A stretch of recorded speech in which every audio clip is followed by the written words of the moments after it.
Humanism, human potential and holistic growth. People with a high level of mastery are able to consistently realize the results that matter most deeply to them. In fact, they approach their life as an artist would approach a work of art. They do that by becoming committed to their own lifelong learning. Peter Senge, who argues that individuals who demonstrate personal mastery approach in their lives within the intentionality and artistry of a skilled creator, are constantly pursuing the goals that matter most deeply to them. This form of lifelong learning is not incidental. It's a chosen path of growth, deeply tied to self-awareness and commitment.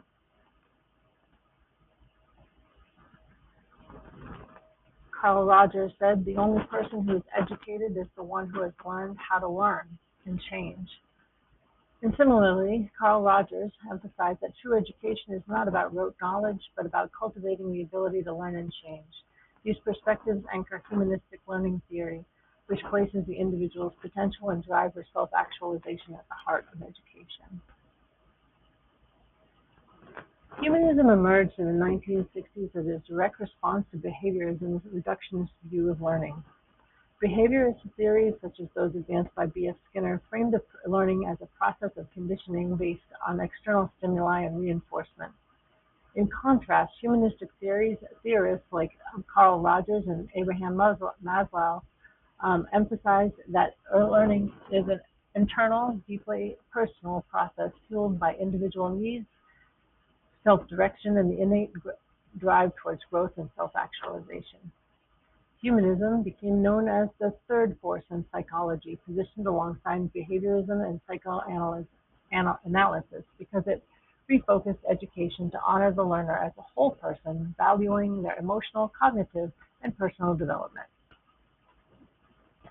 Humanistic education focuses on putting the individual learner at the core of the learning experience. Instead of sticking rigidly to standardized curricula, it encourages customizing education to suit each student's unique needs, interests, and potential. The primary aim isn't academic success, but helping individuals achieve self-actualization, the process of fully realizing their authentic selves. In this perspective, learning is motivated from within by a deep desire to grow, explore, and find personal meaning. The key aspect here is experiential learning. Rather than relying solely on memorization, humanistic educators connect lessons to real-world experiences, enabling learners to make sense of their concepts and apply their knowledge in a well-rounded way. This approach nurtures the learner as a whole person, intellectually, emotionally, and socially, so supporting the idea that education should promote every part of human development. To understand the emergence of humanistic learning theory, it's important to examine the dominant theory it reacted against, which was behaviorism. Behaviorist psychology, led by theorists such as B.F. Skinner, treated learning as a process of conditioning, driven entirely by external stimuli and reinforcement. This view conceptualized learners almost as passive recipients of environmental influence, ignoring the emotional, cognitive, and personal dimensions of human experience. In contrast, humanism was a radical reorientation. Pioneers like Carl Rogers and Abraham Maslow believed that learning must be understood as an internally driven personal journey, rooted in meaning-making, self-direction, and the pursuit of one's full potential. This third force emerged in the mid-20th century as educators and psychologists grew disillusioned with both the rigidity of behaviorism and the pessimism of psychoanalysis. Humanistic theory positions learning as a deeply personal process, one tied to individual growth, autonomy, and self-actualization. The development of humanism has been deeply influenced by its historical context, particularly the aftermath of two devastating world wars that led many to question the traditional mechanistic views of human behavior. During this period, psychologists started to see behaviorism as too narrow, struggling to account for the richness of human experience, creativity, and resilience in the face of adversity. At the same time, psychoanalytic approaches faced criticism for focusing too heavily on pathology and unconscious drives, often overlooking human potential and personal agency. This environment inspired what's known as the third force psychology, a term introduced by Bugenthal to describe a movement emphasizing intentionality, self-awareness, and intrinsic motivation. Thinkers like Maslow and Rogers developed models centered on the idea of self-actualization, authenticity, and finding personal meaning. Rollo May in 1969 expanded this further by incorporating existential ideas, emphasizing that individuals must confront anxiety and make the choices in order to live meaningful life. Collectively, these contributions shifted both psychology and education towards a more comprehensive, growth-focused approach that considers the whole person. Humanistic psychology emerged in the 1940s and 50s as a deliberate departure from the rigid determinism of behaviorism. In the wake of global conflict and societal upheaval, many psychologists began to question the adequacy of theories that viewed human beings as passive responders to external stimuli. They argued that such reductionist views failed to account for autonomy, creativity, and the human capacity for transformation. Abraham Maslow and Carl Rogers were at the forefront of this movement. Maslow emphasized as an innate drive towards self-actualization, a process of becoming one's best self, and then described psychological health as a function of a fulfilled potential. Rogers added that humans are fundamentally good and capable of growth when provided with an environment of unconditional positive regard. Together, their work helped shape the third force psychology, which framed people as not as objects but as of control, but as agents of their own development. Although the formal development of humanistic psychology became prominent in the mid-20th century, its philosophical and psychological foundations go back much earlier. Otto Rank, a former Freud student, was among the first to suggest that humans have an innate creative drive and must detach from external authorities to develop this authentic sense of self. This focus on independence would later become a core principle of humanism. Building on this, Combs and Snigg introduced the idea of phenomenal field, which emphasizes understanding behavior through a person's subjective experience rather than just external facts. Similarly, Kurt Goldstein proposed that humans have a fundamental urge towards self-actualization, a concept that Abraham Maslow would later emphasize as essential. Gordon Allport in 1937 moved away from the broad trait theories, focusing instead on the idea that each person is uniquely defined. Around the same time, Henry Murray identified fundamental human needs that influence development. Karen Horney challenged Freud's emphasis on sexuality as the primary driver of neurosis,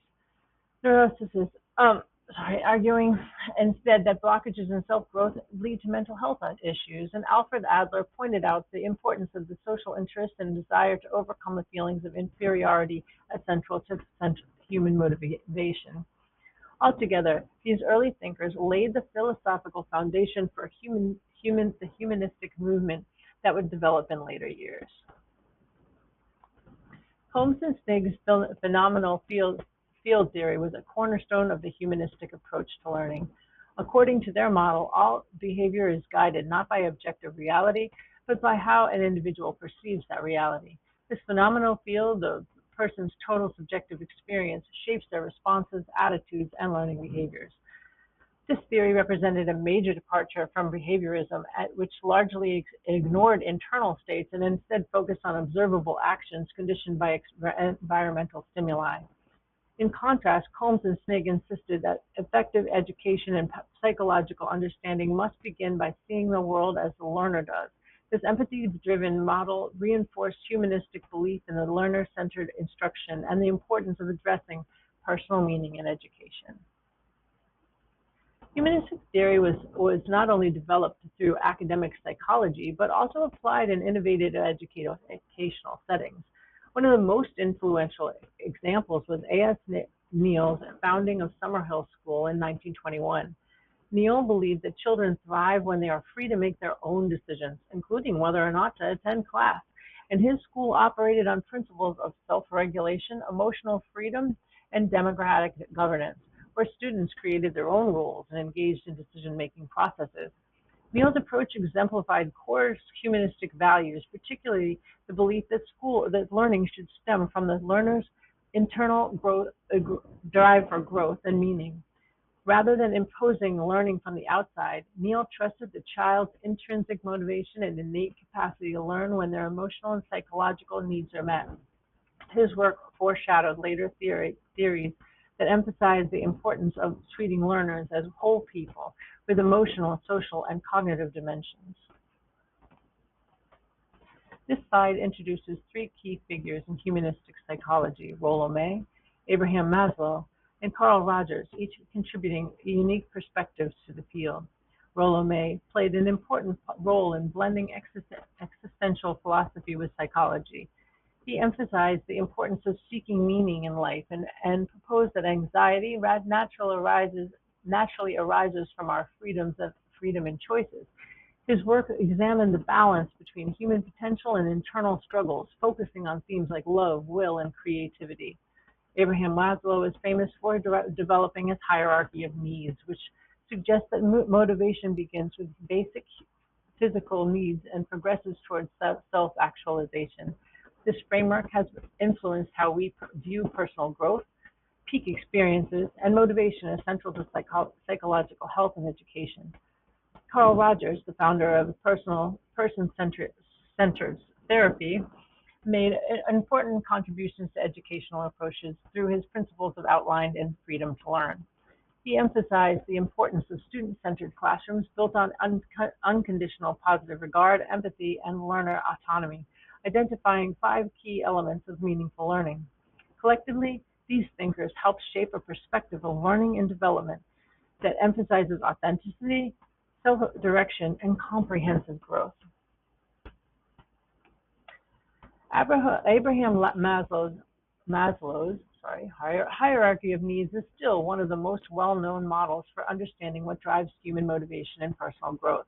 In 1954, Maslow suggested that people are motivated by a series of needs arranged in a hierarchy, beginning with the most basic physiological and safety needs, and then moving up to the feelings of love and belonging, self-esteem, and finally reaching self-actualization. According to this idea, real learning cannot happen if a student's most basic needs, like feeling safe, or having enough to eat, or having emotional stability, aren't met. Once those needs are taken care of, students are more able to focus on developing their minds, creativity, and a sense of moral purpose. Self-actualization, which sits at the top of the pyramid, is about reaching your potential and truly expressing who you are.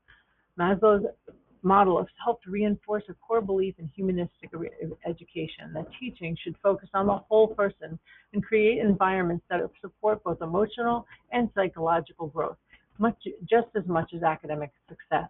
His ideas, along with Carl Rogers' student-centered approach, changed learning into a deeply personal and human experience.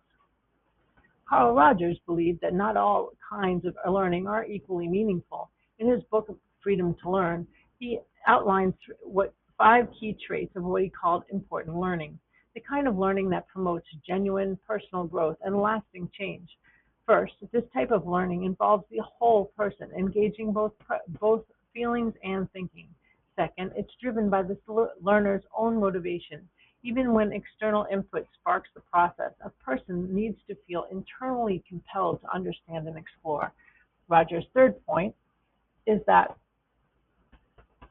important learning has a wide-reaching impact, and it goes beyond the mere facts and often leads to real shifts in behavior, attitudes, or even personal identity. Fourth, it's assessed by the learner themselves, who decides whether this learning aligns with their goals or answers or more to their most pressing questions. And lastly, meaningfulness is key. If the learning feels disconnected or lacks emotional significance, it's unlikely to stick around.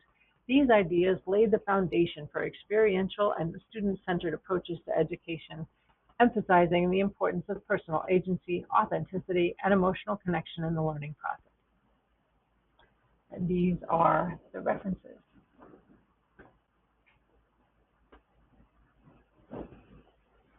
Thank you very much.